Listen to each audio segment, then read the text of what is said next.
I chose to talk about the refugees in Washington who are facing high levels of pollutants in their food and their bodies. In this case, I believe it needs to be cautiously observed as the refugees' children are already developing illnesses related to chemical contaminants. The refugees are placed on public lands near beaches, and beach pollution in northwestern Washington has many pollutants from many different sources.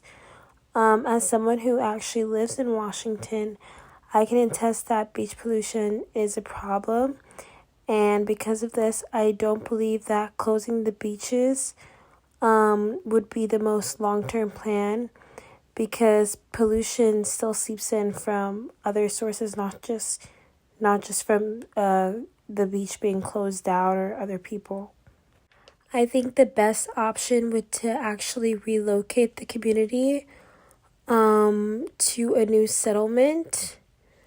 With this decision, the Women's Refugee Commission, however, raises concerns about the mental health of the refugees.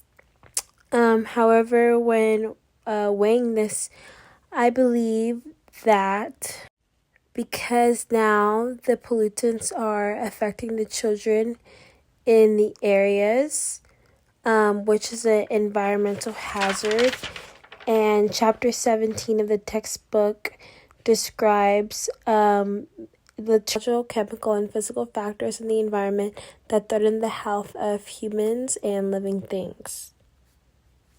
Because this is an environmental hazard, I believe that this should be more prioritized, and other strategies for mental health concerns, such as therapy or counseling, can be used instead.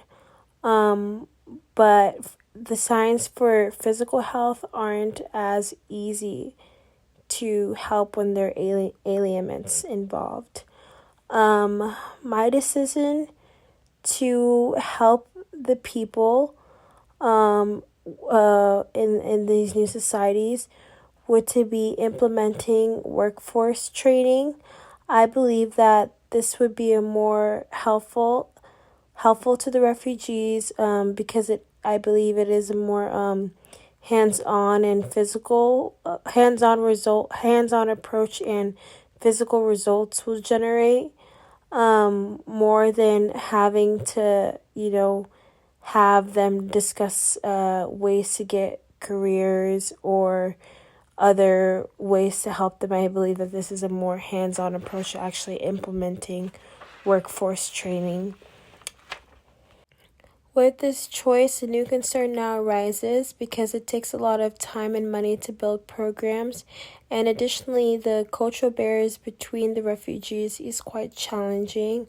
But the wrap-up did say that there are different resources highlighted to provide career and educational pathways for the refugees. And towards the end, an interesting point is brought up. In Washington, in the workforce training, it's more effective for the younger generations rather than the older ones. But I believe, if you really dissect this, you can see how programs promoting educational and career pathways targeting individual talent can catapult the younger generation into better economic and financial stability. And for the older generations, harnessing their skills that they already have and possibly promoting ways to turn their skills into businesses or programs can also provide better economic and financial stability.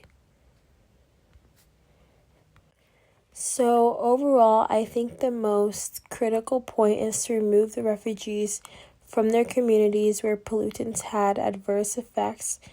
Once the safety of the refugees are in place, strategies to cultivate a stable and prosperous communities can take place.